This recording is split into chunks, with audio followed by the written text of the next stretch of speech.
I'm Luna, a pastry chef buried up to my neck in debt. To scrape together the cash for grandma's surgery, I just sold myself. The buyer? Riverdale's most powerful man, Julian. He slid a contract across the table and asked me to play the part of his fiancée for 1 year. I thought it was nothing but a transaction. The second the ink dried, my brain buzzed like a blown speaker and, bam, I could suddenly hear every manic thought inside that iceberg of his. Looking at the glacial CEO in front of me, I heard a high-pitched, groundhog-level squeal. She said yes. She actually said yes. She's my wife. My soft, sweet, perfect wife. Me, ? Hold up, this script feels a little off? Before we keep going, smash that subscribe button and tell us where you're streaming from. Have you made a decision, Sterling? The guy across from me is tailor-pressed, stupidly handsome, and talking like we're in a polar vortex. His words could frost your bones. I'm clutching the fake engagement contract, knuckles white. It's simple. Me, Luna, pretend to be Julian's fiancée for 12 months in exchange for $5 million. $5 million. That number slams into me like a meteor, enough to cover grandma's astronomical surgery bill plus the best ICU money can buy. Cost? My freedom for a year. When I still haven't answered, Julian's long fingers drum the table, each tap a speeding countdown. My time is expensive, he warns, voice sub-zero. Sign, walk away. I drag in a breath, scrawl my name across the last page. I'll sign. The instant the pen lifts, my skull vibrates like a bell struck by a wrecking ball. Black dots swarm my vision. I pinch the bridge of my nose. Julian's cold mask slips a millimeter. He frowns. You all right? Out loud he's frigid. Inside my head, a totally different, frantic voice detonates. What happened?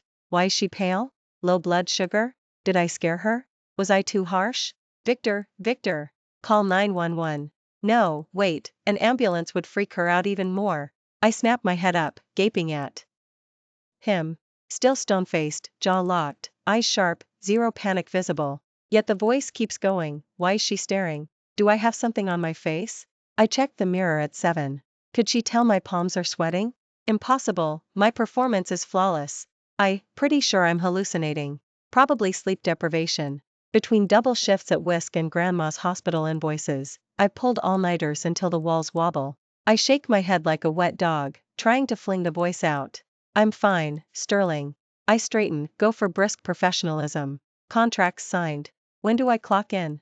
Julian pulls the pages toward himself and audits them like state secrets. Right now, he states flatly. Right now. This very second. Move into my villa. My giant bed, no, guest suite. The biggest guest suite. I'll plump her pillows myself. Feed her until she's rosy. I blink. The voice is back, louder, loopier. I venture, Sterling, do we have to live together? He lifts one chilly eyelid. Section 3.7. Elders conduct surprise inspections. You reside on site. Pure corporate legalese. Yes. Say yes. Say it quick. I'll come home to her every night, someone waiting. Home suddenly has a heartbeat. Must. Not. Happy dance. I dig my nails into my thigh. Ouch.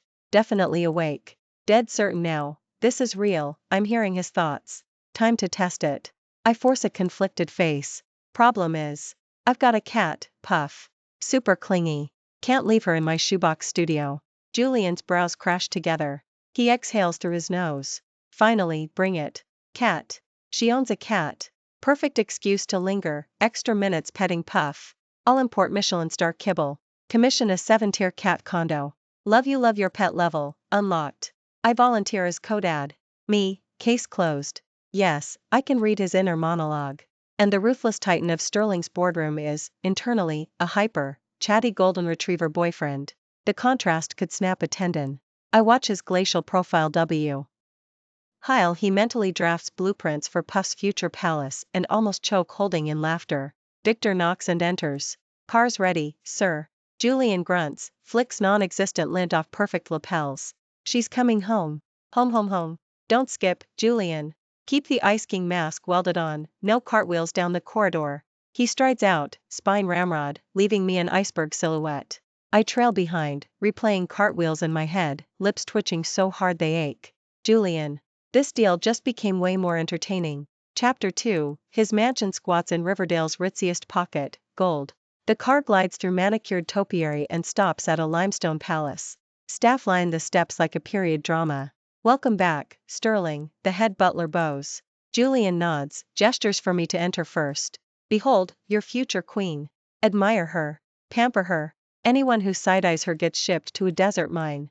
16 voices chorus, good afternoon, Luna. Clutching the carrier, I nearly curtsy. Hi, please, relax. Puff meows, uneasy. Julian clears his throat. Lee, prepare a suite for Luna's animal. It's Puff. Adorable name. But play it cool, no sudden purring. I bite my cheek until it bruises. Upstairs, he points to the room next to the master, yours. Then thumbs at his door. Mine. Knock if the house is on fire, otherwise, don't. One wall between us. Does she starfish in bed? Silk pajamas or cotton? Can I tiptoe in to pull up her blanket? Cheeks roasting, I step inside. Everything's brand new. Dusty rose duvets, cloud-thick rug, a vanity crowded with top-shelf skincare. Straight out of a lifestyle influencer's dream. I whirl. You redecorated? He shrugs, hands in pockets. Designer surplus. Swap it if it screams tween. 3 days of Pinterest boards. Please love it, if she hates it my heart will fragment into QR codes. I snort laugh. His shoulders stiffen. What? She laughed. Dimples. Sugar dose straight to my bloodstream. I school my face. Nothing, it's perfect. Thank you, Sterling. His earlobes ignite crimson. He swivels, marching away half-synced like a malfunctioning robot. She loves it. For more words from her, thank you Mr. Sterling. That's basically a proposal.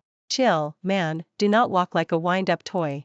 I collapse on the bed, howling into a pillow. Evening. Sophie FaceTimes. Spill, bestie, did you actually sell your soul to the glacier? Her voice could crack glass. Volume. I hiss, eyeing the wall. So? Is he as frigid as dollar? Reach MEVSJD wedding D sunflower OS alt D SNE midnight tele D 8 Anson / P40 generators asterisk CAE IB 9 conventions % East JAVA Sciat Q Fosslidor for Zoom for Truthador / W experimentedibur 402 D waitress 8 dust 5 rubbing $R dash reserved _token _163696 care Cornell Bravo _BAC Atticu for Hudson C farther medium O Sir Argentina HIB Conservatory Vests IACSHL G documentage 10 Fa Q Victor PA 7 Sperm D Nor Dixon Anu J / Q6 Kurt Constituents K1 NL Drum Z Walter P8 Bieriger Die Global Dollar Trent Europeans Inner Monologue, ah. Cookies my wife baked just for me. They look amazing. I want to eat them, all of them. Not leaving a single crumb for anyone else. But what came out of his mouth was, I don't like sweets. Then he swung his long legs upstairs without a backward glance. Me, sure, keep acting tough. I shrugged, lifted a cookie, and bit into it. Tart sweet, pretty tasty. I made sure he heard me chew, loudly, adding an extra smack of my lips. Sure enough, frantic thoughts exploded on the landing. Inner monologue, she's eating them. She's actually eating my cookies. They sound so crunchy. I want one too. But I just turned them down. How pathetic would I look if I march back now? What do I do? What do I do? Maybe wait till she's asleep and sneak down for two. I almost snorted like a pig. How can a grown man be this awkward and adorable? That night I left the platter on the coffee table and went to bed. Around midnight tiny noises woke me. I cracked the door and spotted a tall silhouette tiptoeing downstairs like a cat burglar. July. Ian. Black silk pajamas, moonlight guiding him straight to the cookies. He stuffed one into his mouth, and sighed in pure bliss. Inner monologue, oh my god, these are incredible. What kind of heavenly flavor is this? My wife's a genius.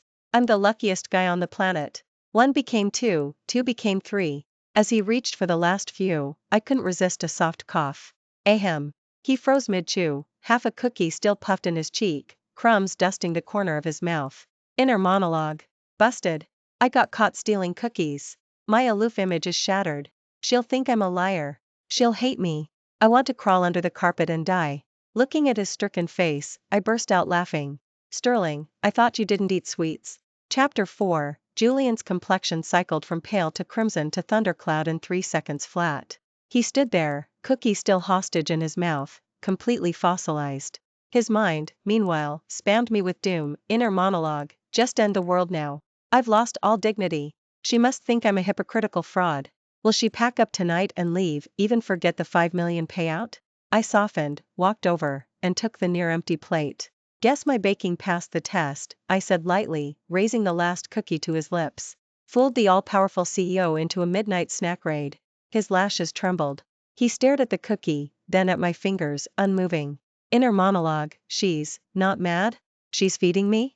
Her hand is so white, so slim, the cookie smells like butter and her skin. Am I allowed? Open up, I urged, or I'm taking it back. That jump-started him. He opened almost frantically and nipped the cookie, lips brushing my fingertip, a quick warm spark shooting up my arm. I yanked my hand away. Julian's ears flamed crimson. He chewed like a robot, gaze glued to the floor. Inner monologue, contact. I touched her hand. So soft. I'm never washing my lips again. And that scent, vanilla? Jasmine? I won. Tea to bite. Taste, my own face caught fire. Could his brain produce any actual clean thoughts? Well, enjoy them. I'm going to bed, I mumbled, shoving the plate into his arms and fleeing. Behind me came a muffled, thanks, and then a crystal clear send-off, inner monologue, good night, wife. Dream of me. I shut my bedroom door and sagged against it, heart hammering. This fake engagement was turning dangerous. That weekend Julian announced I would meet his family, meaning the grandfather who'd forced the marriage deadline, Theodore. Before we left he flicked a centurion card my way. Buy something presentable, he said, disdain flicking over my jeans. Inner monologue, my girl dresses down and still looks stunning, but for Grandpa she needs to outshine every socialite in Riverdale. No limit on that card, empty it, explode it, I'll happily go bankrupt for her. I twirled the heavy black card. Fine, for that kind of money I'd forgive his tone. I texted Sophie and we hit the mall. She nearly fainted when she spotted the centurion. Luna. The mythical no-limit card, Julian must be crazy about you. I shrugged. Contract benefit. Sophie hooped. Then let's give him a taste of bankruptcy. We shopped till our feet ached. I finally chose a lilac gown, flirty but elegant, perfect against my skin. Sophie clapped. That's the one. Watch the old demon's jaw drop. That evening I walked downstairs in the new dress, light makeup, hair twisted low. Julian sat glued to financial news. He glanced up, and the remote clattered to the carpet. He went statue still, pupils glittering like someone had lit fireworks behind them. Inner monologue. A goddess. Where did this goddess come from? That color, that neckline, those legs, perfect. Lock her away. Nobody gets to look, not even Grandpa. I fidgeted under the heat of his stare. Does it look okay? He recovered the remote, snapped back to iceberg mode, and gave me a leisurely once-over. Acceptable. Me, inner monologue, acceptable? She's breathtaking. I want to propose right here, no, too fast, don't scare her. Play it cool, Julian, cool. I inhaled, pinned on a neutral smile. Then let's go. The ride to Sterling felt like sitting next to a marble monument. Julian stared straight ahead, jaw tight. Inner monologue, she's right there. I smell her perfume. Say something, idiot. Nice evening? Lame. You look beautiful? Already implied by my drooling. Ugh, why did I read every pickup book if none of them load during runtime? I opened my mouth to tease him just as he hit the brakes hard. I lurched forward, his arm shot across me, yanking the wheel. We swerved inches from a delivery scooter skidding out of an alley. I collapsed against the seat, pulse rocketing. His forearm still barred my chest, muscles iron hard, palm hot through my thin bodice. Chapter 5, You alright? His voice was rough with fear, first time I'd seen the ice crack. I shook my head, heart drumming from the scare, or from the way he'd protected me. Inner monologue, she could have been hurt. Idiot, eyes on the road, not on your fiancé. If anything happened to her, the writer apologized frantically. Julian rolled the window down, Arctic glare lethal. Inner monologue, you dare scare my wife, choose your funeral plot. I grabbed his sleeve. Let it go. We're fine, and we're late. He exhaled, closed the window, eased the car back into traffic, driving now like a chauffeur with a royal baby aboard. Inner monologue, zero distractions from now on. Wife safety first, pickup manuals later. Soon the stone gates of Sterling loomed. Julian parked, came around, and actually offered his hand. I hesitated. He cleared his throat, ears pinking. Inner monologue, take it, woman. WikiHow says hand-holding equals instant credibility with elders. I slipped my fingers into his. He squeezed like he'd netted a rare butterfly. Inner monologue. Her hand fits mine. So tiny. Never letting go. Inside, Theodore waited on the main divan, white-haired, hawk-eyed. Grandfather, Julian greeted coolly. Theodore's gaze swept over our linked hands and relaxed into a smile. So this is the girl, prettier than the photos. I bowed. Nice to meet you, sir. Inner monologue, he likes her. First hurdle cleared, high five, self. We sat. The interrogation began, family, job, hobbies, Julian's brain feeding me cheat sheet answers. When Theodore barked, can you endure this brat's temper? Julian silently screamed, inner monologue, say yes. Say you adore my temper. Call it cool. I smiled sweetly. Julian's not bratty, he's just quiet. He's gentle with me. His hand crushed mine, ears incandescent. Inner monologue, she called me gentle in front of Grandpa.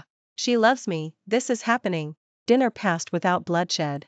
After goodbyes the ride home felt lighter. Rain greeted us at our driveway, sheets of it. No umbrella, I sighed, eyeing the 10-yard dash to the door. Julian sprinted into the downpour, hauled a huge black umbrella from the trunk, and opened my door. Come. We huddled under one canopy. I smelled rain and his cologne. He walked slowly, tilting the umbrella so every drop hit his own shoulder.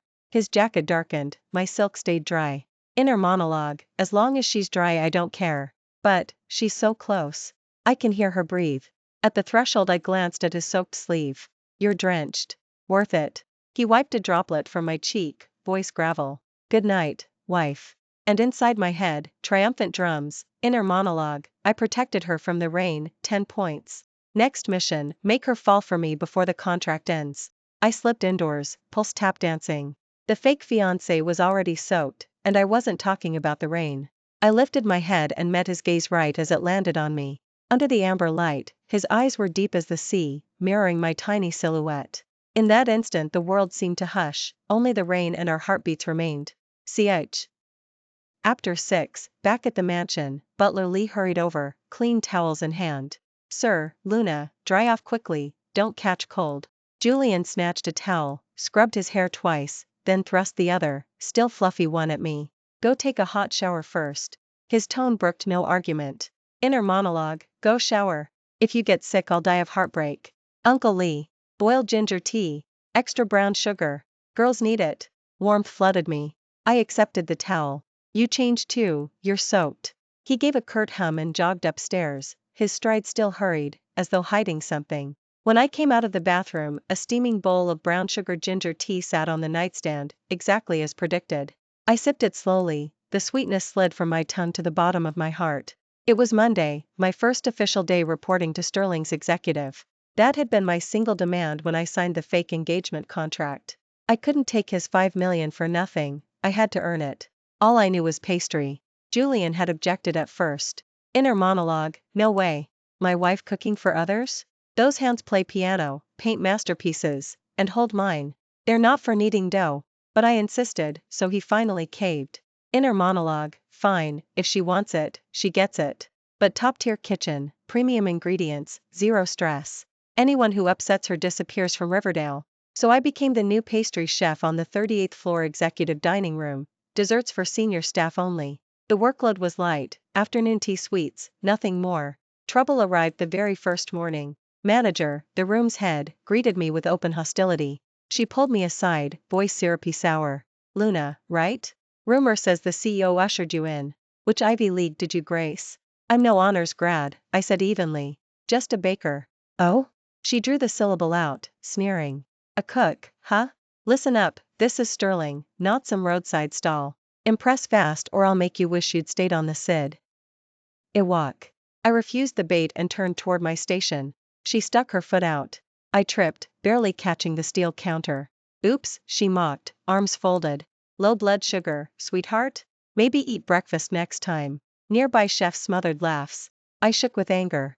Just then the doors burst open.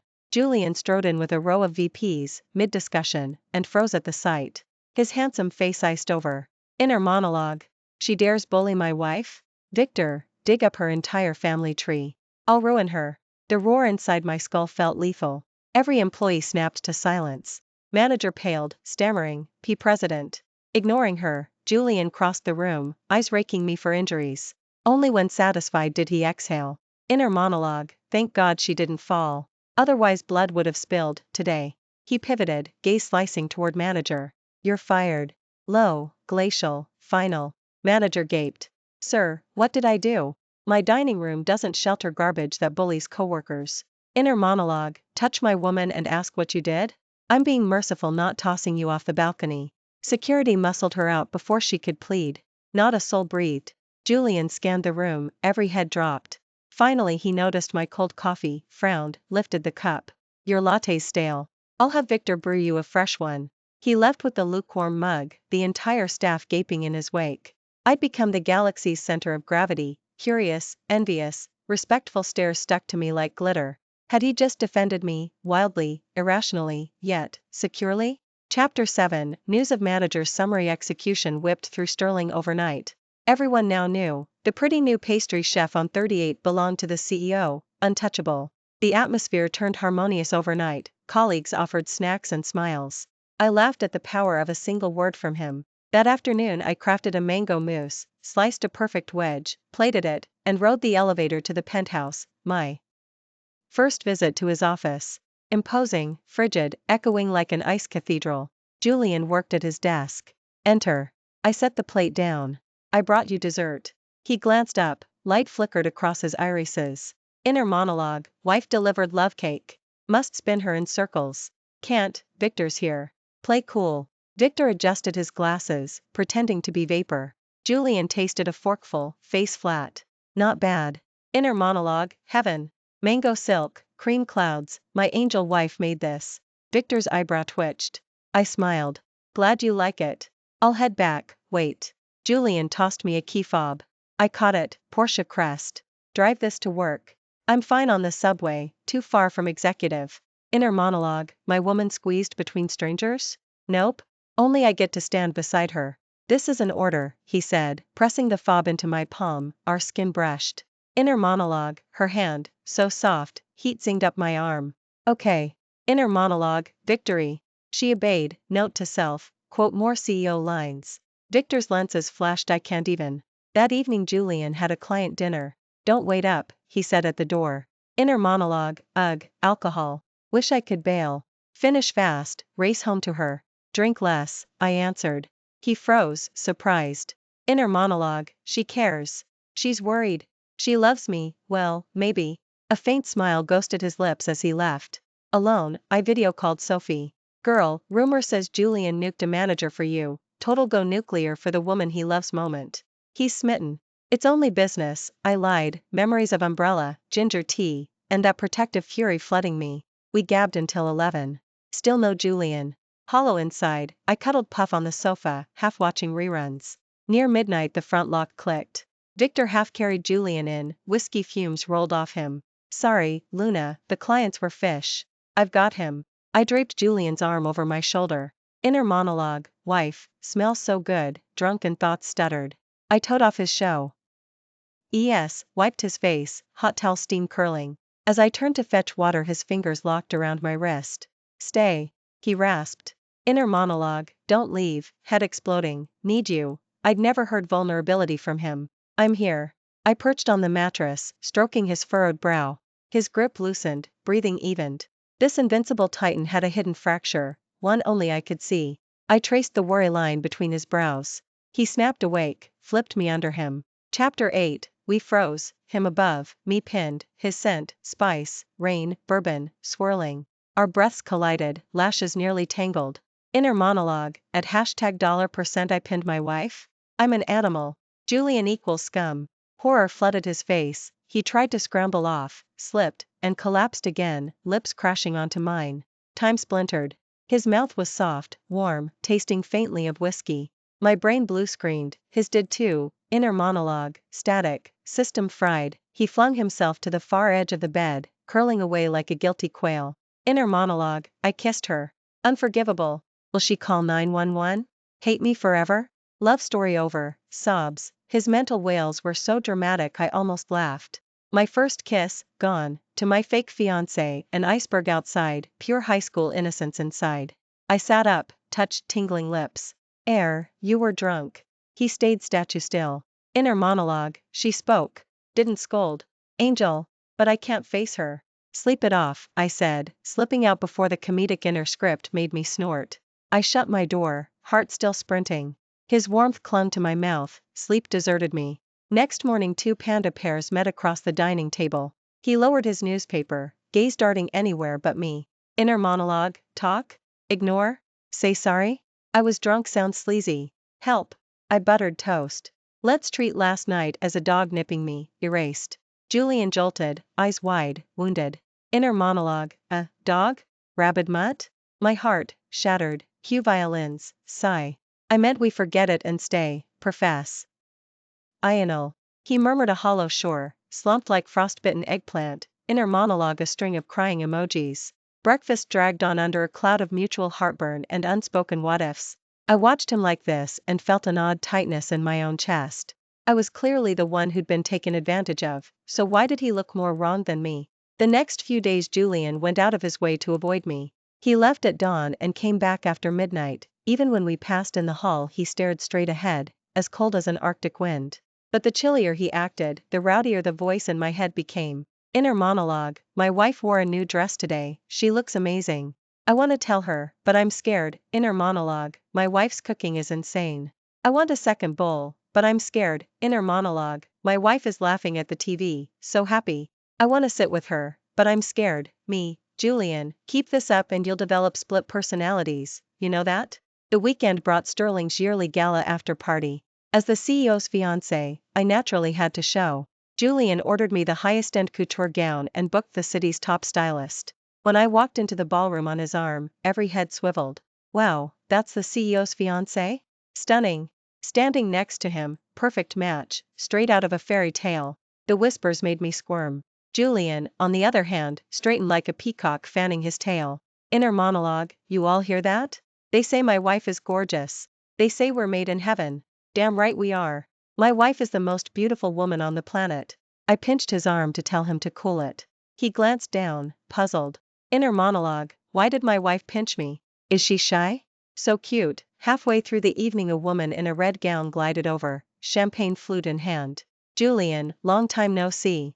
Her eyes clung to him, all adoration. Julian's brows twitched.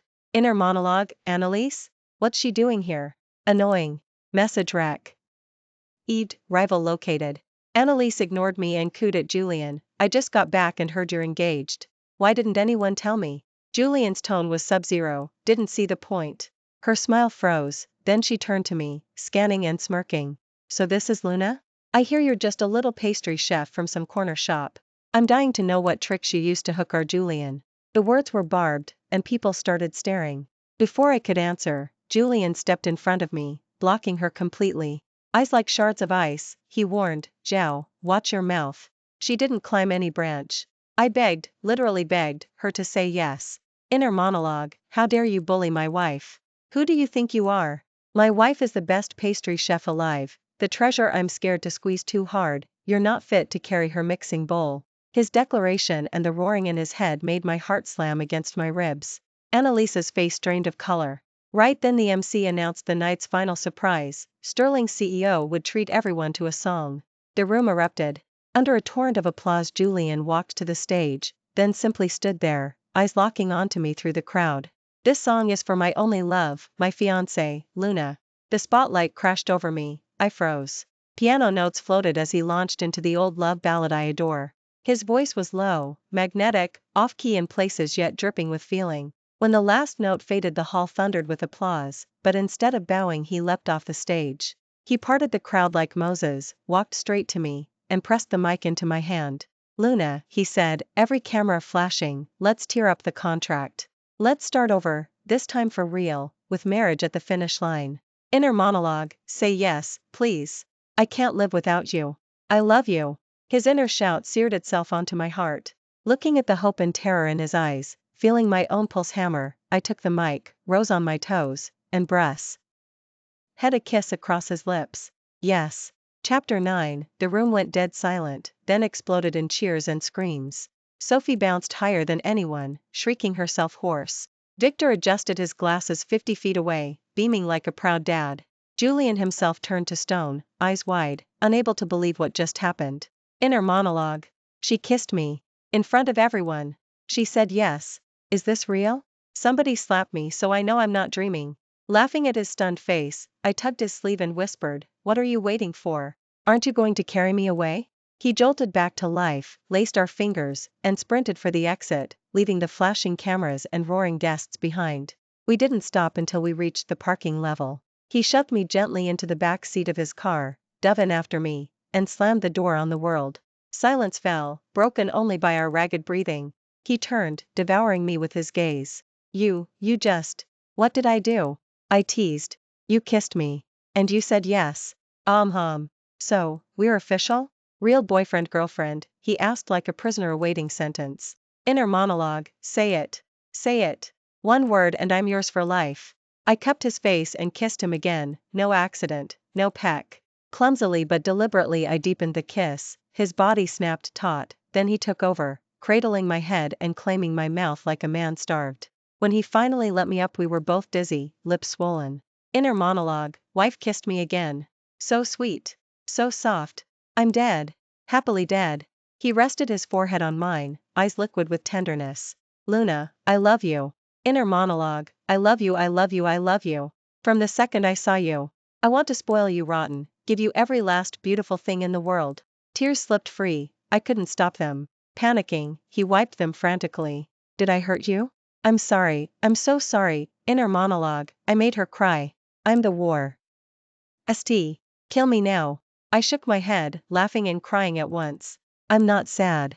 I'm happy. I'd never imagined meeting someone like him, tyrant and innocent, iceberg and furnace, who records every random craving of mine, learns to cook because of an offhand remark, beams for a whole day if I fuss over him, and shields me without hesitation. All his gentleness, all his favor, poured at me alone. How did I get this lucky? Julian, I said, staring straight into him, I love you too. Inner monologue, static. CPU fried again, happiness overload, reboot required. I laughed until fresh tears fell. Life with him felt like drowning in honey. Morning arrived with his soft good morning kiss. My charging cable, he'd murmur. Inner monologue, kissed my wife, power 100%. Ready to sign another $10 billion deal. He insists on making breakfast, though the kitchen usually ends up a war zone. One Sunday he attempted pizza, shirt rolled up to flash the 8-pack and V-cut. He handed me a fistful of mozzarella, voice pure sin, sprinkle it. Inner monologue, check out the abs. Am I hot or what? Praise me. I scattered the cheese, he dipped his head and nipped my fingertip, eyes darkening. Sweeter than cheese. Inner monologue, I'm a genius. The art of war has nothing on me. My face burned, the man is a walking hormone once he switches on. Chapter 10, after we went public Julian activated full possessive mode. His WhatsApp avatar changed from pitch black to a candid shot of me icing a cake, sunlight in my hair. Inner monologue, my wife is gorgeous. The world must see. His previously empty Instagram suddenly spammed couple photos, my bento box of love captioned, my personal catering. My hands tying his tie, my better half. Our intertwined shadows, mine. Simple, brutal, effective. Victor endures fresh dog food doses daily, expression growing number. Sophie bombs my phone with voice notes, Sophie, Aya. Julian's at it again. I'm pickled in jealousy. Luna, did you save the galaxy in a past life or what? I'm laughing at my screen when Julian calls while I'm recipe testing at Whisk. Where are you? His voice is tight. At the shop. What's wrong? Don't move. I'm coming. Minutes later he storms in, scanning me like a crime scene. What happened? He shoves his phone at me, a Riverdale gossip subreddit thread, digging up Luna's dirty past. The gold digger trapped the CEO. It paints me as a scammer who manufactured grandma's illness to snare him, complete with fake gambling debt numbers. My hands tremble with rage. It's all lies. I know. He folds me against his chest. I've got you. Inner monologue, Annalise. Victor, 3 minutes, crush the Zhao Empire. Make her regret breathing the same air as my wife. Snuggled in his arms, I feel nothing but calm. He'll handle it, he always builds a sky over me. Stop reading, it'll rot your eyes. He pockets my phone and kisses my forehead. Luna, listen, whatever garbage people invent, I only believe you. I love you, period. No footnotes. Tears again. He kisses them away. No more crying. Let's do something fun. Like what? He grins and tugs me outside, straight to City Marriage Bureau. I gape at the sign. We're here to get legally married. He marches me in. Our household regist, snatched it from your bag this morning. Photos, forms, stamps, my head spins. When the clerk hands us 2 red booklets I finally believe it. I, Luna, am married to Julian. Outside, he waves the certificates like a kid with candy. Inner monologue, married. Legally. My wife can't escape. Must tell the planet. I yank the booklets away, push him against the red wall, and kiss him hard. Congrats, Sterling, I murmur against his mouth. You're mine now. Inner monologue, my wife is fierce. I love it. Don't stop. Passers-by gawk and film, I don't care. Julian is my husband, forever. Chapter 11. That night Julian breaks Instagram, a photo of our marriage certificates plus Victor's sneak shot of the wallpin kiss. Caption, 2 words, mine. Period. The comments collapse into howls. Aries, bro, we vowed to die single together. Lou number 2, married man must exit the group chat. Cheen, respect, sis. Boss move. Sophie calls, voice cracking from squealing. Luna. You eloped. And you wall kissed him. My little cupcake has grown teeth. I lie in bed scrolling, laughing, my husband's arm locked around my waist like a seatbelt, just in case I forget I'm never leaving his side again.